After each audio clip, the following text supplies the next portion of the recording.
este momento vamos a escuchar, por favor, a Javier Ordóñez. Es un precandidato para la lista de ADN. ¿Cómo está, Javier? Buenas tardes. Hola, mucho gusto. Para nosotros es un honor, más aún cuando somos, no solo porque somos precandidatos de ADN, sino porque representamos a los ecuatorianos en el exterior, que esa parte es fundamental para nosotros y queremos que se conozca lo que realmente somos, sentimos y vivimos quienes vivimos fuera de Ecuador. Yo estoy en Bogotá, Colombia.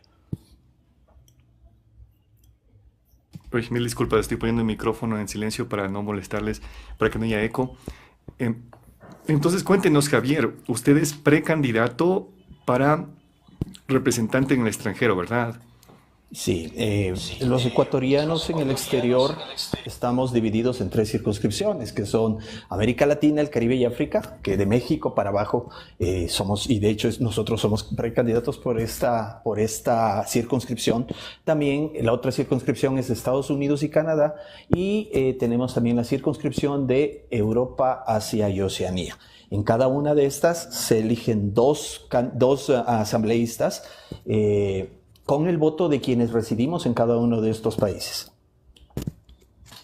Perfecto, muchas gracias por aclararme esa parte porque no estaba muy seguro. Ahora, le quiero preguntar algo, Javier, si no le molesta. Claro. ¿Cómo sabemos que no es un correísta escondido? ¿Mm? Yo tengo una pregunta a prueba de fallas, ¿ok? La pregunta es, si es que le ofrecen un sándwich con cola o unas galletas con jugo de naranja, ¿qué elige? Ok. Bueno, yo tengo un salvoconducto que nadie más tiene. Ustedes están clarísimos en que Rafael Correa en su periodo de presidencia persiguió a todas las personas. Si alguien hacía algo en contra de él, los encarcelaba.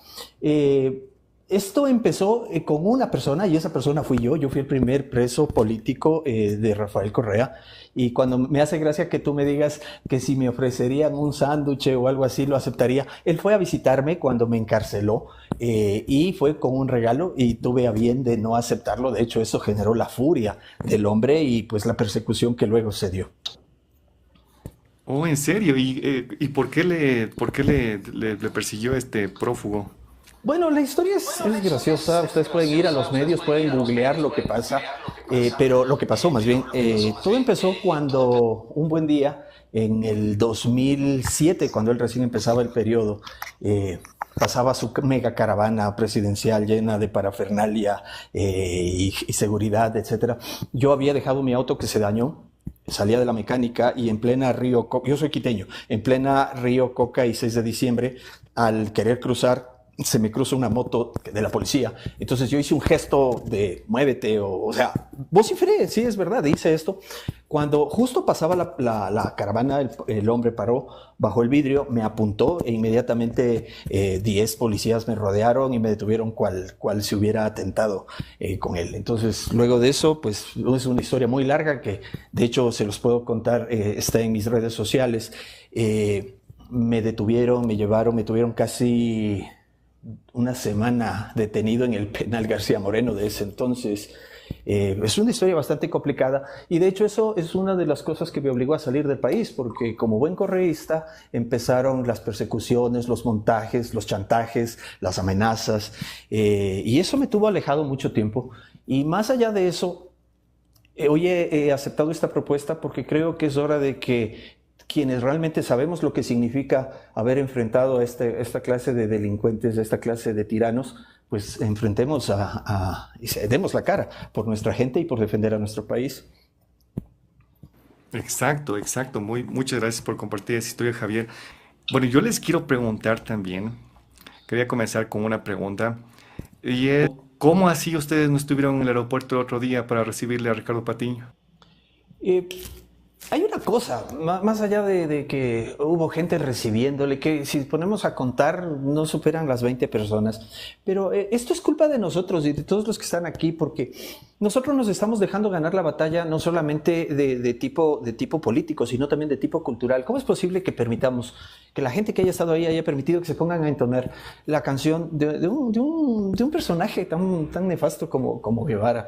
Es como que alguien se ponga a cantar algo en favor de lo que pasó en el holocausto nazi y cosas por el estilo. O sea, estamos hablando de asesinos, pero es culpa de nosotros, porque no solo que no debemos confrontar ideas, pero también debemos hacer presencia y debemos hacer eso que tú estás haciendo. Te soy sincero, yo te he empezado a ver y realmente te felicito porque si no hablamos, sí es verdad que da miedo, y te lo digo yo, que fui perseguido directamente o sea, por un aparato gubernamental. Hoy ya no son el gobierno. Gracias a Dios tenemos un excelente presidente, gracias a Dios tenemos un gobierno que quiere trabajar y ya no tenemos esa persecución de antes. Entonces tenemos que empezar a quitarnos el miedo, a dar el paso adicional. Y si ellos están dispuestos a confrontar, porque eso es lo que hacen, a atacar como siempre lo hacen, pues nosotros tenemos que plantarles cara y exigir y tratar de que también nuestra voz sea oída, sea escuchada y que no lo permitamos nunca más. Exacto. Y de hecho lo que también estaba pensando es las personas que estaban en el aeropuerto. Yo no escuché un solo abucheo. Es como que la gente perdió el interés, la gente no le interesa lo suficiente y ese es el problema, ¿no?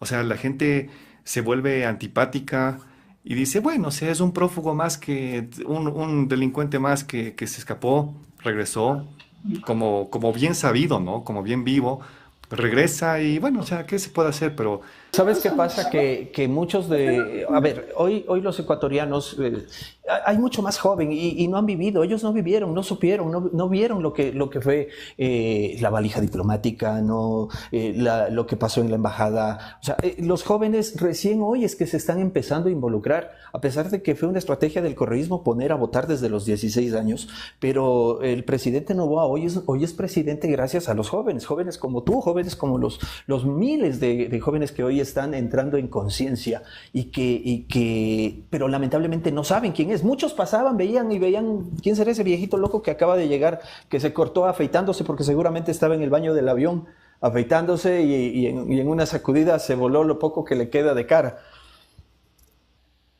exacto. Tenemos que estar más atentos ahora que nunca, creo yo, porque si es que dejamos que regrese el correísmo al poder, ¿qué creen ustedes que pasará? Definitivamente, a ver, ya lo estamos viendo. El problema no solo es cómo vamos a estar, sino que como consta en la gráfica en Venezuela, básicamente, este tipo de personas no saben hacer otra cosa. O sea, viven de la política y viven de lo que logran cuando están en la política. Entonces, su misión, en primer lugar, es llegar, pero una vez que llegan, su misión es jamás irse. Eso es lo que estuvieron tratando y yo veo muchas veces que cuando empiezan a defenderse, una de sus estrategias es decir, ¿y por qué no dices nada de lo de Moreno? Pero a Moreno lo pusieron ellos. El problema para ellos fue y es que el hombre se les viró. Entonces, este tipo de gobiernos totalitarios y que solamente saben, que no saben trabajar, que nunca han hecho otra cosa más que vivir de la política o del Estado, van a llegar y se van a tratar de quedar para siempre. Eso es lo que pasa en Venezuela hoy día. Eso es lo que casi le pasa al Ecuador. Tuvimos suerte. Créanme que nosotros no es que... No es que y aquí, nosotros no salimos por nosotros, porque porque ganó ganó Moreno. Moreno. Si Moreno no se viraba, esto hubiera seguido de largo porque ellos no iban a dejar. Y por muy buen presidente que hoy sea Daniel Noboa, o por muy buen perfil que tenga Daniel Noboa, si no hubiera pasado eso, ni él ni nadie hubiera podido ganar porque ellos controlaban absolutamente todos los poderes y todas las instituciones del Estado. Entonces, contestando y en resumen, contestando tu pregunta, que ellos lleguen simple y sencillamente va a significar que nunca más van a salir. Exacto, exacto. Muchas gracias por esa respuesta. Ahora, vamos con una pregunta adicional. Esta pregunta igualmente en el orden que deseen, ¿ya? La Asamblea Nacional tiene una reputación terrible. Entonces, ¿qué pueden hacer ustedes o qué piensan que pueden hacer ustedes para cambiar esa mala reputación? Y, por ejemplo, que no ocurra el día del gamer, que el presidente de la Asamblea, Cronfle, en su infinita sabiduría, se le ocurrió que era algo que el Ecuador necesita por alguna razón. Entonces, ¿qué harían ustedes que no sea, por ejemplo, Día del Gamer? Una cosa también importantísima es que, ojo, como decía Verónica, no solamente se trata de que, no es que el gamer no es importante, de hecho, es una profesión básicamente. Hay gente que gana muchísimo dinero, casi como un futbolista profesional. Pero si nosotros como ecuatorianos, o si la Asamblea se pone a trabajar en crear el día del bizcocho, del gamer, del cuy, no sé, de cualquier cosa, realmente se va a perder y va a empezar a pasar lo que tú dices, porque la Asamblea está tan disminuida en su popularidad, si se quiere ver, porque se está dedicando a ese tipo de cosas. Hay tres cosas que fundamentalmente hoy hacen la Asamblea. Una es tratar de bloquear cualquier acción del gobierno. La segunda es tratar, y aquí viene el porqué de este tipo de propuestas. Los asambleístas tienen que cumplir un mínimo de tiempo y quieren presentar un mínimo de trabajo, y entonces ahí es cuando no saben de dónde inventarse y salen este tipo de cosas. Además, están cayendo en populismo. Hay tantas profesiones en el Ecuador dignas de resaltar.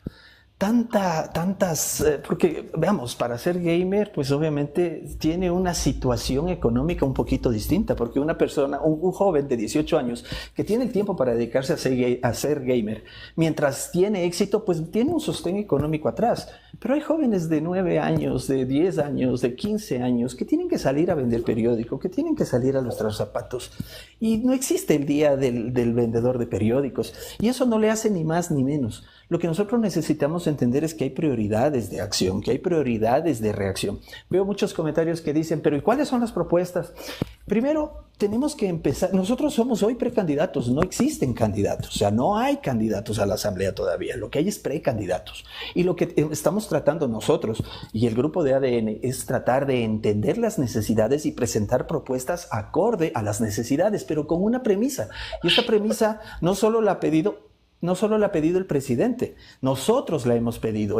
Si llegamos con el problema en una mano, tenemos que llegar con la solución en la otra, porque es muy fácil llegar y decir, no, que es que tienen que hacer esto, hay que bajar los aranceles consulares, hay que apoyar a los ecuatorianos en el exterior, pero nadie llega a decir cómo. Entonces, todas las propuestas que nosotros vamos a presentar cuando ya seamos candidatos, porque inclusive si lo hiciéramos, estaríamos incurriendo en un defecto en una falta grave en materia electoral. La idea es que se llegue con propuestas serias, que se llegue con propuestas con soluciones. Y basta de caer en el hablar, como por ejemplo muchos que veo por ahí que están lanzando y copy-pega, tratando de llamar la atención. De eso se trata, de cambiar no solamente quienes vamos a representar, porque aspirar a un cargo para el que no estás preparado también es corrupción. Entonces, la idea es que todos quienes querramos acceder a este cargo o a esta asamblea, le demostremos un mínimo de conocimiento, y no tienes que ser experto en todo, pero tienes que estar claro en tu ámbito de acción. Por ejemplo, nuestro ámbito de acción va a ser siempre el bienestar y el beneficio de quienes vivimos en el exterior. Muchas gracias por sus respuestas. También tenemos ahora a un creador de contenido, Marcelo Alarcón. Es un excelente creador de contenido, también contenido político. Entonces quisiera darle un espacio para que pueda hacer su pregunta, Marcelo. ¿Cómo estás, Javier? Y Verónica e Iván. A los tres quería preguntarles, en este momento ustedes bien deben saber, en el momento que van a entrar en la asamblea, la cantidad de proyectos que están represados dentro de cada una de las se me fue el nombre, ¿Comisiones? Las comisiones, exactamente, desde la asamblea anterior, que obviamente tienen que tratarse porque no se pueden pasar por encima todo lo que ya se inventaron en las anteriores asambleas. Yo creo que según lo que tengo entendido, hay cosas represadas de hace más de 6 años aproximadamente, y por eso también es una de las razones por las cuales la asamblea no avanza. Entonces, ¿qué es lo que ustedes plantearían para poder librarse de esta atadura a las asambleas anteriores que han habido en el Ecuador, para poder dar trámite rápidamente a estos proyectos de ley o diferentes impulsos que hicieron la anterior asamblea? Lo que está preguntando Marcelo, ¿cierto? Marcelo, es bastante grave porque, por ejemplo, hay 562 proyectos de ley que fueron presentados en los 2 años de la asamblea que se disolvió. las presentaron legisladores, las presentaron, bueno, inclusive ustedes saben que no solamente los legisladores presentan las leyes, también lo pueden hacer los colectivos si es que pueden reunir las firmas y puede hacerlo también inclusive el mismo presidente. De estas 500 y pico, 62 si no me acuerdo, si no me equivoco, apenas 38 lograron ser publicadas. Esto es gravísimo, ¿por qué? Porque además estas leyes están represadas y hay muchas que interfieren con nuevos proyectos de ley. Entonces, se supone que se debe seguir el orden en que se presentaron. Y si ustedes se fijan, y además de esto, si ustedes ven muchas leyes que los asambleístas presumen o presentan, en su mayoría no fueron generadas o no fueron presentadas por ellos. ¿Qué es lo que sucede? Tienen que seguir lo que está represado y lo cambian o lo adecúan de acuerdo a la comisión o a su interés político o a la coyuntura del momento. Entonces, eso es algo muy, muy preocupante porque si esto no se quita, si no se da circulación, no se puede seguir presentando proyectos en los mismos sentidos, porque puede que lo que yo tenga en mente o lo que yo haya identificado como necesidad ya está y está siendo tratada pero no ha sido aprobada, y como ya no tengo yo mayoría o como ya no está el proyecto, hay que empezar nuevamente desde cero, y por eso es que se represan tanto. Entonces, y eso ya no solo depende de quienes llegan o quienes pretendemos llegar a la asamblea. Eso depende ya de los entes administrativos de cada una de las comisiones. Ahí viene otra cosa importante, y esto no es cuña, amigos queridos. Es importante que la asamblea empiece a tener una personalidad acorde y que deje trabajar, o que por lo menos quiera trabajar en función del beneficio del Ecuador, y que comulgue con el Ejecutivo. Porque de lo contrario van a seguir habiendo estas divisiones y todos los que llegan se predisponen a trabajar políticamente y no legislativamente. Por eso las comisiones siempre están repartidas en función política y no se han repartido en función del trabajo. Eso es fundamental. Nosotros lo hemos conversado porque a nosotros, a diferencia de otros, nos propusieron unirnos al proyecto del presidente, y cuando nos propuso, nosotros le pedimos que nos permita trabajar en este sentido, y es la única opción, porque nos propusieron varios, pero es el único que realmente nos dijo: nosotros vamos a trabajar con ustedes de la mano para poder hacer lo que se necesita puntualmente para los ecuatorianos en el exterior. Pero la última pregunta que quería hacerles: ¿a ustedes les interesaría el tema de poder generar una asamblea con una asamblea para tratar lo que es la parte legislativa y sería como bicameral? Tenemos un congreso y una asamblea para tratar temas un poco más políticos y el otro más para aprobar el tema de leyes, que como funciona en Estados Unidos y en algunos países como Chile, como me parece que también está Argentina dentro de ese cambio que se hace dentro de la política.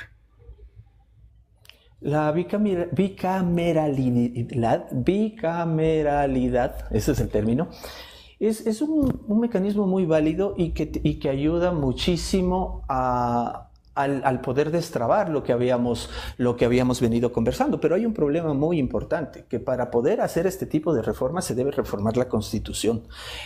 Como ya lo habían dicho hace un rato, el número de asambleístas es realmente excesivo, porque si ustedes no lo sabían, cada asambleísta le significa un montón de plata al Ecuador todos los días. Y si seguimos aumentando asambleístas, al contrario, se siguen trabando. En Colombia, que es donde yo estoy, y por ahí hay saludos a la persona que dice que no sé qué, que ollas en Colombia y que no sé qué. Ese es y perdón que me salga del tema, pero es importante mencionarlo.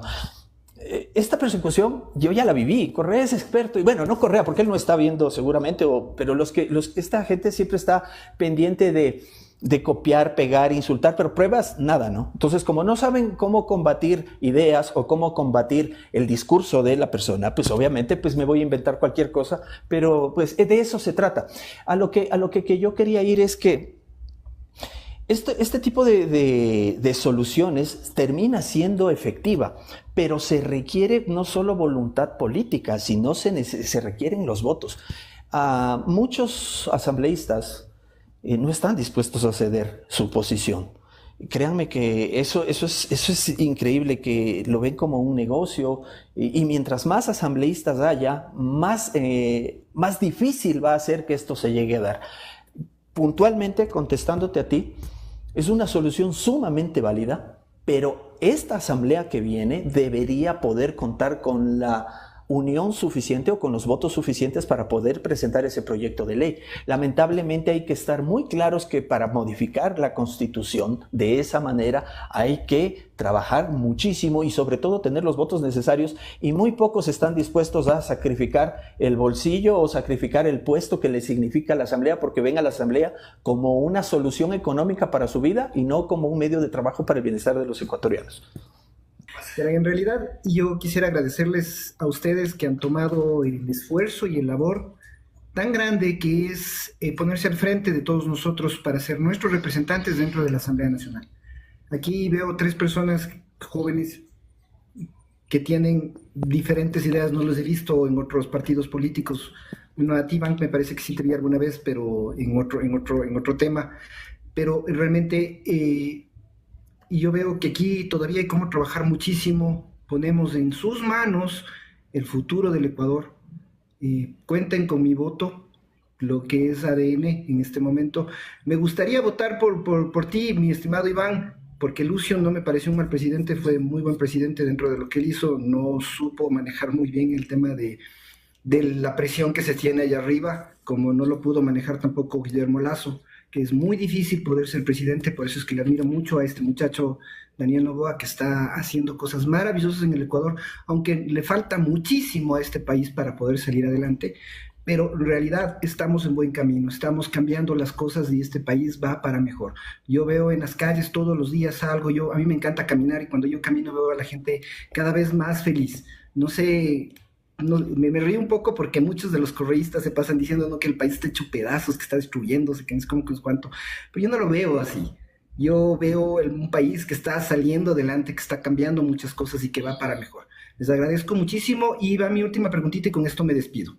En el momento actual, como estamos en este momento, ¿cómo le ven a ustedes esta situación de los 17 candidatos a presidente del Ecuador, sabiendo que muchos de los candidatos que están ahí, casi ninguno de ellos tiene ni siquiera un respaldo del 2 o 3% dentro de la población, sino ¿cómo harían ustedes para poder mejorar este tipo de cosas? Por ejemplo, para que también no pase como en Quito, que gane un alcalde con el 20% de aprobación de la población.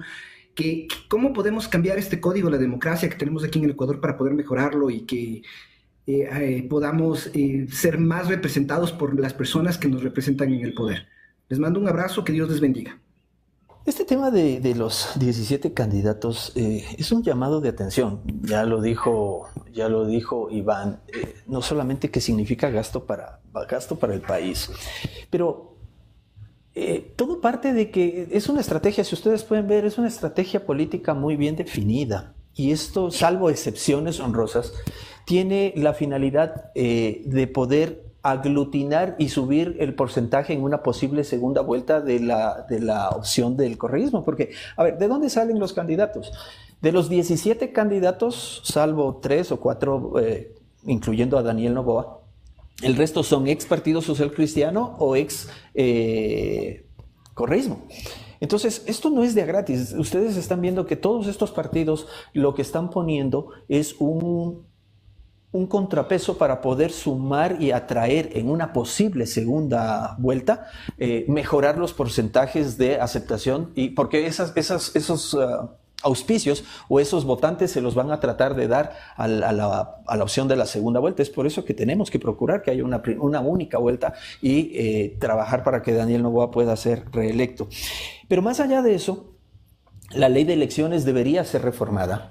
El hecho de que partidos políticos únicamente por sobrevivir pongan a cualquier persona que haya aparecido sin un proceso, como decía Iván, previo de unas verdaderas primarias que tengan un control riguroso, porque si ustedes vieron las primarias, inclusive dentro del plazo se forzó. Hubo partidos, y lo conozco muy bien, hubo partidos que pidieron el acompañamiento del CNE para sus primarias para sus primarias presidenciales en el miércoles, y resulta que las terminaron haciendo el último día posible, que fue el sábado, y apareció un candidato que había ya estado anunciado primero por Amigos, después por el otro. Entonces Entonces no hay seriedad, es una burla.